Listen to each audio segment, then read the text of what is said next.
Jinlun JL50QT-5. And a lot of you have been emailing us asking, what vehicles do we own? Well, this is one that I own. Our very first scooter review coming up next. And you know, the fast lane car.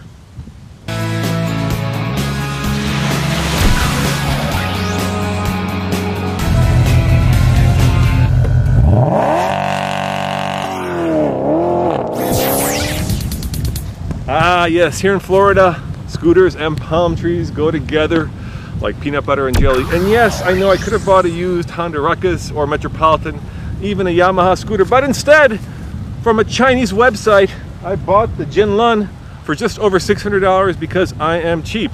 And you may be wondering, what's the difference between a scooter and a motorcycle? Well, that's quite simple.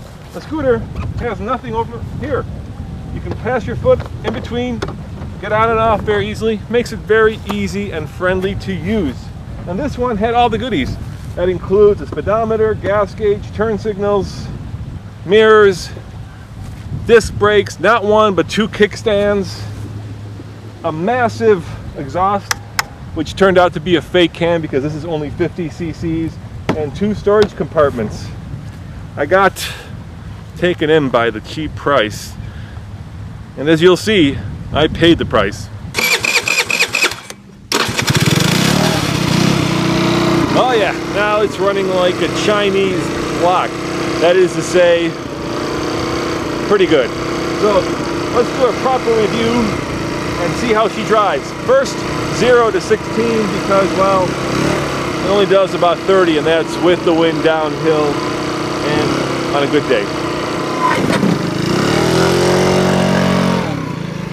Whoops, almost forgot. Need my helmet.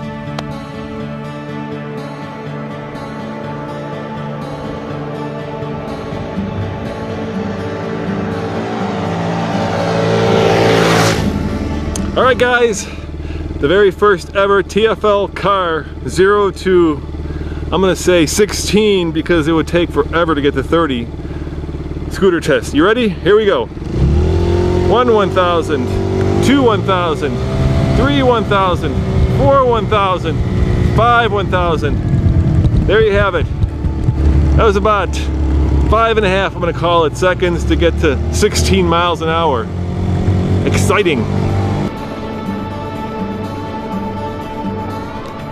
Now, I've been lucky enough to own a lot of motorcycles in my life. I started out as a kid on a dirt bike, then I switched over to a Katana, which is a Japanese sport bike. I eventually got a Harley, 1340 Shovelhead, FSRS, and now I'm back to dirt bikes again, and of course scooters. And this is by far the slowest, the least responsive, and perhaps the most fun motorcycle I've driven. You know, when you get something that runs all the time, there's no sense of adventure. With this, I'm never sure if it's going to start, if it's going to shut off, or if it's going to get me somewhere. And that means that every ride, be it to the grocery store or to the beach, is an adventure. Now, if you're a longtime viewer of TFL Car, you know that we like to test the vehicle's utility, and what TFL review would be complete without a utility test? And the scooter is actually really good. It fits 2 helmets.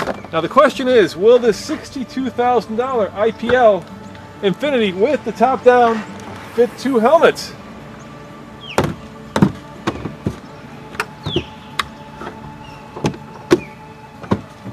All right, the answer is no, unless you put them in the back seat. Winner, scooter.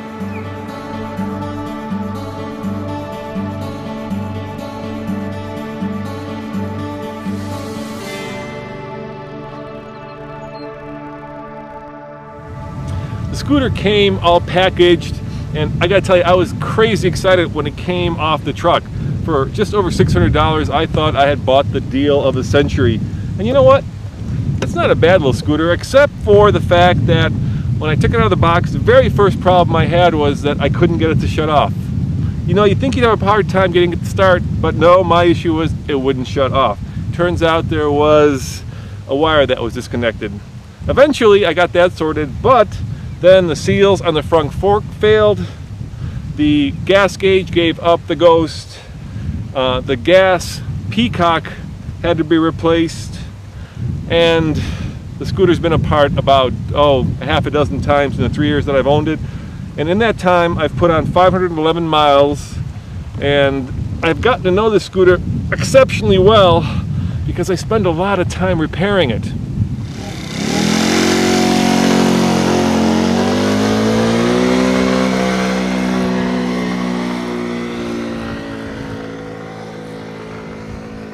The important stuff all works. Turn signals work, the horn sounds loud, and even the brights work. And really, that's what you want out of what is essentially a vacation scooter.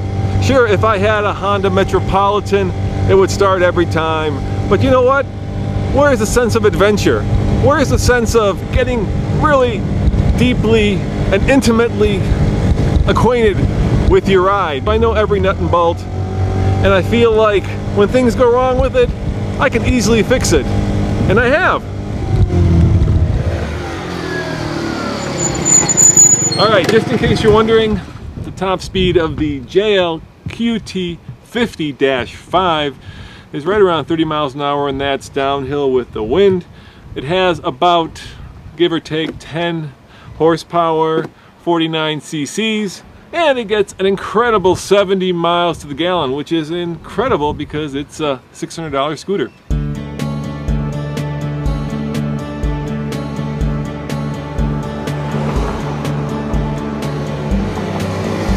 On the TFL scale of buy it, lease it, rent it, or forget it, I'm going to give the JL50QT-5 a rented. Unless, of course, you like to work on your own scooters, in which case, well, you know what, rent it. It's a lot of fun, and on a beautiful day like this, given the choice between the Infinity IPL or the scooter, I think I'm going to go for the scooter because I'm going to review that tomorrow, so stay tuned for that one.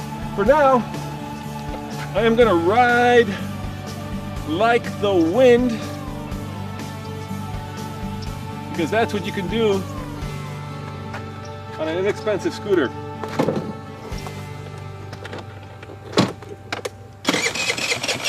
Oh yeah, it started up. All right, maybe not like the wind, maybe more like a light breeze. See you guys next time.